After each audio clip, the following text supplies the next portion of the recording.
Welcome to Alaska Weather, a production of Alaska Public Media and the National Weather Service, Alaska Region.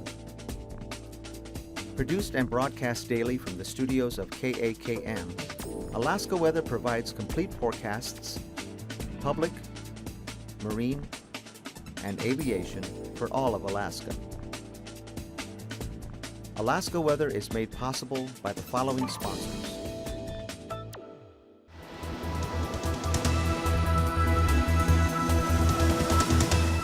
The National Weather Service. Good Wednesday, everyone. I'm meteorologist Dave Snider with the National Weather Service. As always, we encourage you to stay up to date with your latest weather information. You can do that with your NOAA weather radio or on the Marine Band. You can always join us online as well at weather.gov/Alaska or arh.noaa.gov. The weather info line is a good place to get your information on the telephone there at 800-472-0391. Write down the numbers as you're calling in and listen to the prompts there, and you can dial it a lot faster. You don't have to wait for it to talk back to you there. The weather.gov/Alaska site's always online, of course. Facebook, NWS Alaska, on Twitter as well, using the hashtag AKwx. And that'll join the conversation with a lot of other people using the similar Twitter talk there. And you can also use that on Facebook if you like.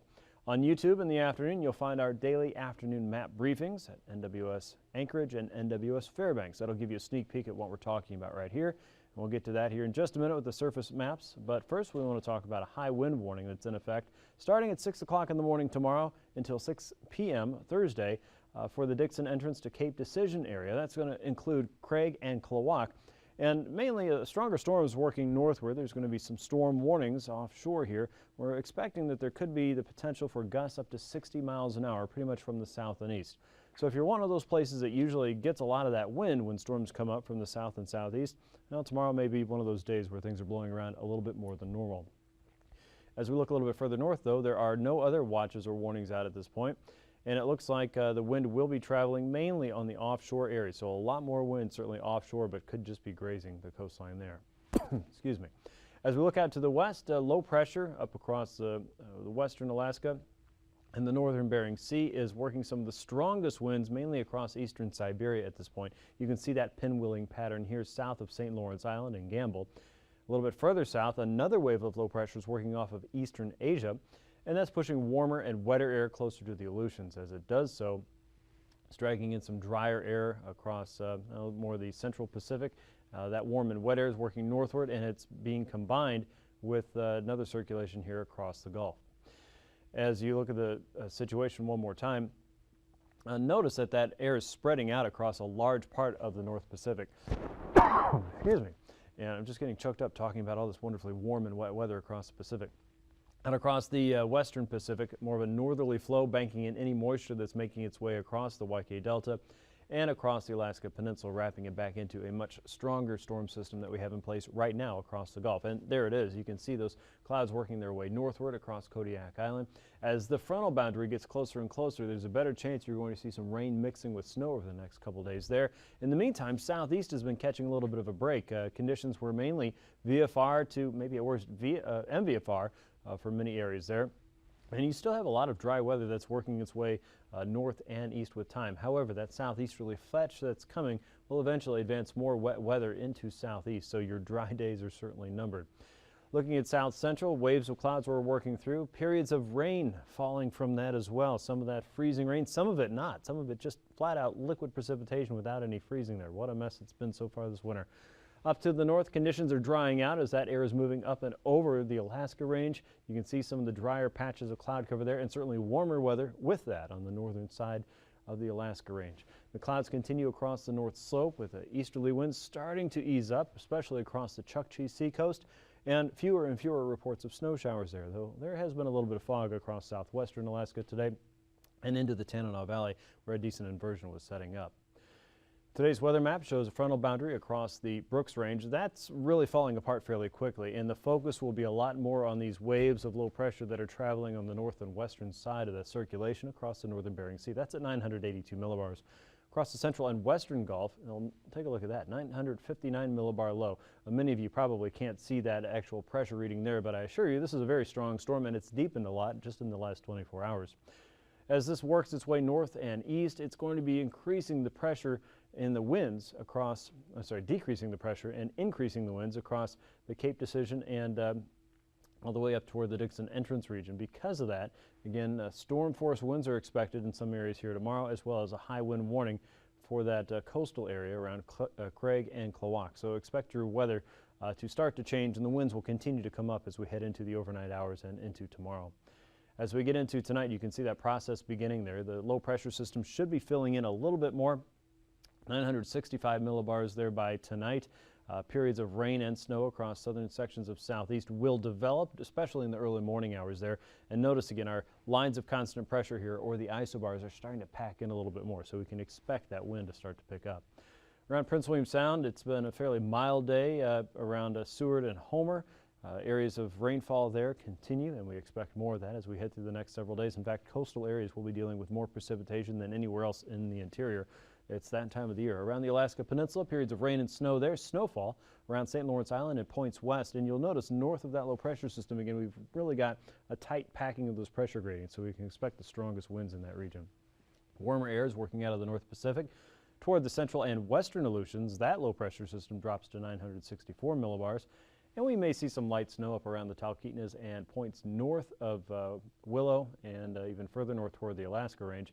By and large, though, things are going to be pretty dry across the interior tonight. A few snow showers around the Brooks Range, and that's about it. Once again, that pressure difference is really starting to lessen somewhat across the north, so not as much wind has been there for the last several days. As we look out into the Gulf again, the frontal boundary is working itself northward, slowly kind of stretching out a little bit more from east to west. As it does that, though, it's really packing in that pressure difference right across southeast again. So we really expect some of those stronger winds between 6 o'clock in the morning and 6 o'clock at night tomorrow. And some of those around the Craig and AKwx area could be upwards of about 60 miles per hour with gusts. Now, that won't be sustained winds. Storm warnings offshore, of course, or along coastal areas in Prince William Sound, as well as Homer and Seward will be dealing with precipitation. There could be some periods of rain mixed with snow there during the daytime tomorrow. For the interior, a lot of dry air still in place. Clouds up around the Brooks Range and across the Arctic coast, and low pressure out across the Aleutians still just kind of inching its way northward a little bit, and as it does so, we'll see a better chance for rainfall to develop around Adak and Atka and pushing that colder layer further and further north into the Bering Sea. As we get into Friday, our weather system here out across the Gulf is kind of stretching and wrapping around itself again. That occlusion will eventually kind of work itself out, and the air mass will kind of mix in a whole lot better. But in the meantime, we're still looking at that potent southeasterly flow. Probably not a huge difference there in the pressure gradient there for southeastern Alaska. The winds may subside a little bit as the position of low pressure shifts around a little bit. So we're still probably dealing with, at very least, a breezy situation for coastal sections of southeast on Friday, and maybe a fairly windy situation there as we go. So watch for more headlines there and watches or warnings to come from the National Weather Service office in Juneau. Around Prince William Sound, look for periods of rain there. Once you get into the higher terrain, that instantly turns to snow, but it instantly dries up as it moves over the Kenai Mountains and into the Anchorage Bowl. It really doesn't look like there's going to be a whole lot of precipitation making its way over the Chugach Range at all. Out across the Alaska Peninsula and Kodiak Island, pockets of rain and snow there, especially along higher terrain. And as we go through the day on Friday, you may start out with rain and snow around the Pribilofs at St. Paul and St. George. But during the day, as things warm up, that will probably lean back over toward rainfall. So a mix to start, perhaps. Around the central and western Aleutians, pockets of rainfall there. Low pressure is kind of filling in there just south of Adak and Atka, and will likely swing to the south of this low pressure system here and maybe add to that system at the end of the day. But for the meantime, it's weakening and dropping southward there, all under a very large circulation in the upper atmosphere that you'll see when we talk about the jet stream in just a minute. For temperatures today in southeast, 30s and 40s for most areas there. A little bit colder up in Hyder, though, 28 degrees and a little bit of snowfall there. Craig and AKwx, Ketchikan and Annette, all in the upper 30s to lower 40s today. Prince William Sound in the mid-30s, 33 in Kenai, 30 in Anchorage, 34 for Homer. It looked like 27 in Talkeetna, around the Alaska Range and into the Tanana Valley. Single digits and teens there, 15 in Fairbanks, 27 in Eagle, but 13 below in Northway this afternoon. 9 above in Fort Yukon, 3 for Arctic Village, 9 below for Anaktuvuk Pass, and for the Arctic coast anywhere from 5 to 15 below. One of the warmer spots was Kaktovik at about 2 below. Point Hope, Point Lay saw temps around 1 above to 10 above. Kotzebue Sound temperatures were in the teens and 20s with Ambler and Bettles, anywhere from 8 to about 12 degrees today. Norton Sound temps in the upper 20s. Nome was 27, 15 in Tin City, and 27 right around St. Lawrence Island and Savunga. 17 in Bethel. McGrath had 20 this afternoon. Lake Iliamna in the upper 20s. Bristol Bay and Dillingham were in the 20s and 30s. Most of the Alaska Peninsula in the mid to upper 30s. Sandpoint 37. Cold Bay and Falls Pass also in the upper 30s with Kodiak Island shy of 40 degrees this afternoon. Mid 30s for the Pribilofs, 38 in Unalaska and Dutch Harbor. Adak had 34 and 32 out in Shemya. Now, overnight lows are expected to hover at or just above freezing for most of southeast tonight. South central in the teens and 20s, 40 for Kodiak, single digits but above 0 for the interior, including Fairbanks at 0 tonight. 6 below for Fort Yukon, 14 below in Barrow, 17 above in Nome with southwest and most of the YK Delta in the teens and upper 20s. Low 30s for a good part of the Alaska Peninsula. It's about 33 in Port Heiden, 34 for St. Paul, and low 30s for the central and western chain with high temperatures there tomorrow in the upper 30s. The Alaska Peninsula just shy of 40 again tomorrow, 35 in St. Paul, 43 in Kodiak, southeast in the upper 30s and low 40s. Looks like most of Prince William Sound will hover in the lower to mid 30s, but Cordova could sneak out at 40 degrees tomorrow. Looks like upper 20s for the Parks Highway in Willow and Talkeetna and Skwentna. As we head up into the middle Tanana Valley, temperatures there still in the single digits for Fairbanks, 10 in Eagle, 2 in Fort Yukon, and the Arctic coast looking at temps below 5 below to about 10 below, and Nome expecting 24. Your flying weather now shows MVFR conditions for southeast tomorrow, but again, with the high winds in the region, we would expect more turbulence and a visibility problem in most cases there. Look for MVFR conditions for parts of the eastern Kenai Peninsula and IFR conditions possible around Kodiak and eastward into the Gulf. Look for MVFR across a large part of the coastal plain in the north and IFR conditions south of the Gulf of Anadyr, west of the St. Matthew Island waters, and many areas along the central and western Aleutians, as well as those south and west of Nikolsky out across the west. Your past conditions then, Anaktuvik, we're expecting MVFR through most of the day, and same goes for Adigan Pass. Lake Clark and Merrill Pass, we should see transitions toward VFR conditions during the day, and probably some decent flying visibility for Rainy Pass and for Windy Pass on your Thursday. As we take a look at Isabel Pass, expect MVFR conditions there transitioning toward better visibility. VFR is possible. Same goes for Mentasta Pass, VFR to start and finish. Tanita Pass, we expect MVFR transitioning toward VFR conditions. Portage Pass may be marginal through the pass and on the eastern side. The western side at this point looks to be VFR, including areas around Anchorage. Chilkoot and White Pass, we expect VFR throughout your Thursday. Freezing levels show that warmer weather still working and lurking around the Bering Strait and Bering Sea communities, I should say, out across St. Matthew Island down to the Pribilofs. You can see that warmer weather nudging itself northward, and there's a wealth of warm air out across the Gulf. The warmest of which is still south of Haida Gwaii at levels of 4,000 to 6,000 feet, but you can see the effects of that low pressure system hovering in the Gulf, and it will stay there. Icing potential, sure, along the frontal boundaries there's enough moisture there and enough cold air to produce light to isolated moderate threats of icing along a large part of southeast tomorrow. The southern tip of the Kenai Peninsula to Kodiak Island, as well as southwestern Alaska, all that at least above 2,000 feet, could be higher, but probably as low as 2,000 feet.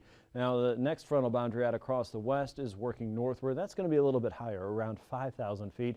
And there are some pockets of light to isolated moderate icing potential across the north slope, that just grazing the Barrow region, perhaps as far east as Prudhoe Bay and Dead Horse, generally above 2,000 feet. The jet stream shows our circulation in the upper atmosphere. This is in the driver's seat. That means anything underneath it is getting its movement and direction from the steering controls here at the jet stream level. That's around 30,000 feet above the Earth's surface. So this circulation here is helping the surface weather patterns to kind of move their way around, and with wind speeds around 150 knots, it has no trouble at all bringing anything out of the western Pacific and just zipping it right into the Gulf and bringing it right into southeastern Alaska and the Pacific Northwest. Meanwhile, that weaker jet, the one that's driving itself northward from the west coast, is bringing warmer air up to the Bering Strait. Without any change in this pattern, it looks like we'll be sitting here for a little while. For 9,000 feet, low pressure sitting across the Gulf has the strongest winds on the south side, up to 50, maybe even 60 knots or so. Southeasterlies roaring across southeastern Alaska, 30 to 50 knots there at 9,000 feet. Wind speeds dramatically less impressive across the interior, around 5 to 10 knots there. Southeasterlies working up the western coast, around 15 knots, and there's our other circulation out across the central Aleutians. The south side has a lot more wind on it. At 3,000 feet, you can see the circulation a little bit closer to southeast here. Look at those south and southeasterly winds working up over southeastern Alaska again. As those mix down, that's where we're going to get the stronger threat for gusts, especially during the daytime tomorrow with the high wind warning. Easterlies working across the interior, 5, 10, even 15 knots there, and then speeding up as they work into the Bering Sea coast. Look for low pressure around Adak and Atka on the south side to see some stronger winds there. Now, we do expect tomorrow's turbulence to reach at least widespread moderate across parts of southern southeast, generally below 4,000 feet. I hesitate to put isolated severe in there because that's kind of scary stuff, but if there's going to be any of that developing, it's going to be around Craig and Klawock and the Dixon entrance tomorrow. So if you do have plans of flying in southern southeast, make sure you're staying up to date on where the latest turbulence reports are, and make sure that you share your PIREPs with the aviation community. That really helps everyone involved. Around northern sections of the Gulf, we expect to see some occasional moderate as well as southwestern parts of Alaska below 6,000 feet. At least some light to isolated moderate across Alaska and Dutch Harbor, and then westward toward the central Aleutians and just west of most of our Bering Strait communities. That's a look at your aviation forecast. We'll be back in just a few minutes with the rest of your marine weather. Stay tuned.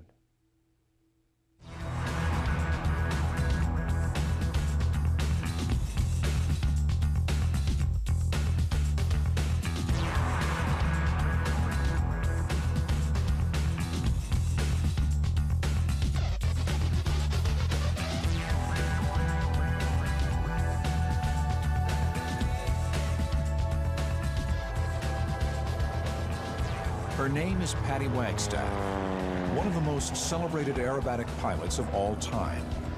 3-time U.S. National Aerobatic Champion, she is the first woman to win this title. Because of her achievements, Patty has been honored by the Smithsonian Air and Space Museum as a pioneer of flight, and her Goodrich Extra 260 aircraft occupies the same gallery at the Smithsonian as Amelia Earhart's Lockheed Vega. I have to admit, what I do seems like a pretty dangerous way to make a living. I suppose that's part of the appeal, why so many people come out to see me fly and to see me take these risks. But as fellow pilots, I'll let you in on a little secret. There's risk, all right. As you know, anytime you climb into an aircraft, there's risk. But over the years, I've learned to minimize that risk by careful preparation, training, planning, common sense, and constant situational awareness. Attention to safety keeps me alive in the air.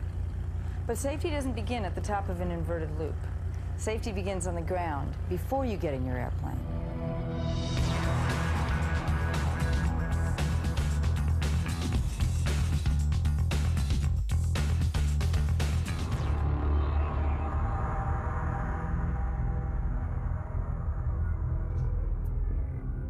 As pilots, most of us have seen a great deal of change in airport operations over the past few years. Today, there are nearly 70 million tower operations annually, and the number is growing each year. Pilots are challenged with more and more complex air traffic procedures, more complicated airport layout design. More and more, it is an environment of very real risk. But just as Patty Wagstaff has developed strategies for mitigating risk in the air, pilots can do the same on the ground by following standard procedures, such as using airport diagrams and planning their taxi routes. The great majority of runway incursions are caused by pilot error. And the great majority of those errors, more than 70%, are caused by general aviation pilots.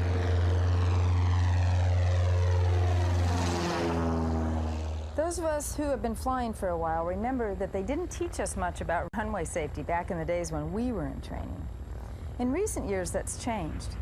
The FAA has developed a number of educational programs and strategies to help pilots improve runway safety. In fact, with more than 650,000 pilots and more than 240,000 aircraft all conducting millions of operations around the clock, it's amazing how safe our airports are. But still, with the best of training, collisions can happen at any airport, at any time, to any pilot. We may be good pilots, but we are also human. And sometimes we make very human mistakes. Hey, ground Cessna 9308. Say again. Runway incursions are most often the result of a loss of situational awareness. For a variety of reasons, the pilot becomes confused by the airport's signs and layout, or doesn't listen to or understand the controller's instructions, or simply fails to follow instructions. Cessna 3 Sierra Papa. Hold short, runway 26 left. 453 Sierra Papa, hold short, runway 26 left. Cessna 3 Sierra Papa, you're over the whole line. Often this is because he or she is unfamiliar with the airport, the pilot's fatigued, or is distracted by something in the cockpit. You know what I was doing last night?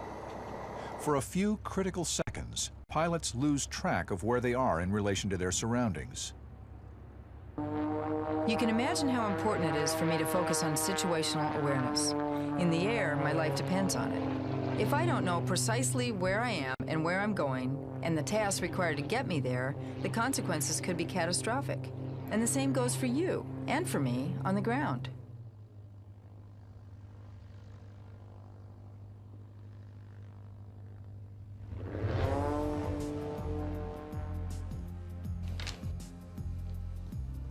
One of the first keys to situational awareness is attention to detail even before you start your engine. Just as we always study area charts and weather information before we fly, it's important to be thoroughly familiar with the airport's layout before we taxi. Every airport is different, so it's important to obtain and study airport diagrams. Pay particular attention to complex or confusing runway and taxiway intersections and runway thresholds. Some airports publish hotspots on their airport diagrams. For example, intersections, where pilots should be especially vigilant. Obviously, we should make a similar study of the airport at our destination. Once you are thoroughly familiar with the airport layout, make sure you review the signs you will encounter as you taxi toward the active runway. Some simple phrases can help you remember what the signs mean. Black square, you're there. These black signs tell you which runway or taxiway you're on right now. Yellow array points the way. These yellow signs with black arrows point you toward a runway or a taxiway, or toward a destination, such as a ramp. If you see white numerals on a red sign, remember, red and white, runways in sight. This type of sign shows the hold position for the runway. Remember, yellow markings represent taxiways, and white markings represent runways.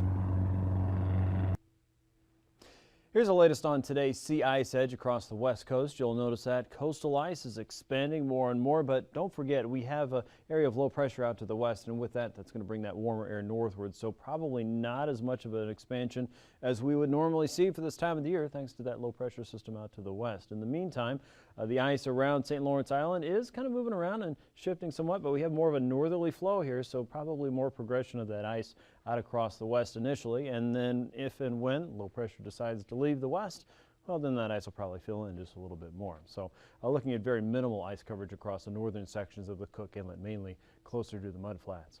Now, Thursday's marine forecast in the southeast is going to be a windy one, especially for Craig and Klawock and the Cape Decision to Dixon entrance regions. Higher gusts there on top of sustained winds from the south and east around 50 knots. Looking for seas around 22 feet, and storm warnings will be out again tonight and tomorrow. Easterlies coming off of areas from Yakutat all the way down towards Sitka, 40 to 45 knots. 30 to 40 knot winds in the inner waters there, 6 to 8 foot seas. Northerlies coming out of the Lynn Canal during the afternoon with an 8-foot sea. And then some improvement as we get into Friday. A south and southeasterly flow working up the coast down to 35 knots, 19 to 23 foot seas there. Still some higher gusts in the region with that opposing flow coming in from the north and northwest. And southeasterlies working through the Clarence Strait up to 45 knots. 5 to 9 foot seas are expected there as we get into Friday afternoon. As we look at south central, look at east and northeasterly winds coming across the Kenai Peninsula through Prince William Sound and the Barren and Kamishak Bay regions, 40 to about 45 knots there at their strongest west of the Barrens with a 16-foot sea, 35 knots east of Kodiak. By Friday, winds are subsiding in the north and western Gulf to about 30 to 35 knots. Northerlies coming out of Cook Inlet at 15 knots, increase to 30, even 40 knots as you head into Shelikof Strait with a 14-foot sea. Northeasterlies inside of Prince William Sound will also be pretty choppy at 25 knots with a 4-foot sea. For the Alaska Peninsula, northeasterlies inside of Bristol Bay up to 25 knots. Northerlies south of Sand Point with a 30-knot wind and 13-foot seas. Northeasterlies south of Afognak. 18-foot seas there from Castle Cape all the way out toward Chignik. Friday, look for more of an easterly onshore push at 20 knots with more of a variable flow setting up south along the coastline there. Northeasterlies continue in Bristol Bay at 6-foot seas and 7-foot seas a little bit further south toward Cold Bay and northward. As we get out toward the Aleutians, the east and southeasterly winds will pick up the further west you go from Adak, Atka to Nikolsky. 35 knots continue there, 30 to 35 knots on the Pacific side with 12 to 13-foot seas, and east and northeasterly winds from Kiska to Shemya and Attu with a 16-foot sea, turning into a 17-foot sea, and winds coming in from the north and west to wrap up the week. North and easterly winds remain somewhat light from Nikolsky to Unalaska, and north and easterly winds developing, still holding around 15 knots with a 10 to 14-foot sea as we get into Friday afternoon. For the west coast, easterly offshore winds from Amonuk all the way down to the Kuskokwim Bay, 20 to 25 knots, southeasterlies over the St. Matthew Island waters, and a light and variable flow for the Pribilofs. Watch for freezing spray close to the ice edge, and that will continue especially with those northerly winds cutting across St. Lawrence Island for Friday. Up to 40-knot winds there with a 7-foot sea and ice-free waters, and northeasterlies are picking up for the Pribilofs with a 5-foot sea expected by Friday. Across the Arctic coast, northeasterlies around the Beaufort Sea, up to 25 knots coming off from the east for Wainwright, and out of Kotzebue Sound at 15 knots. For Friday, easterlies are picking up again across the Beaufort Sea, 20 to 25 knots, and north and easterly winds coming down the Chukchi Seacoast at 25 to 30 knots. Recapping tonight's weather, low pressure in the Gulf is strengthening and will continue drifting north and east. That's going to pick up the winds for coastal sections of southeast tonight and bring another possibility of rain up through southeast as we head into the next 24 hours. Starting at 6 o'clock in the morning, a high wind warning is in effect for Craig, Klawock, and the areas from the Dixon entrance to the Cape Decision region. Because of that, expect southeasterly winds up to 60 miles an hour for gusts tomorrow. That should subside in the evening. Dry weather for the interior and more coastal rain and snow for many in Alaska. Thanks for watching. See you tomorrow. These forecasts are to be used for planning purposes only. Call 1-800-WX-BRIEF for a formal pre-flight briefing. Always file a flight plan before you go flying. The U.S. Coast Guard Auxiliary urges you to leave a float plan with a friend or the harbor master before you go boating. Alaska Weather is made possible by the following sponsors.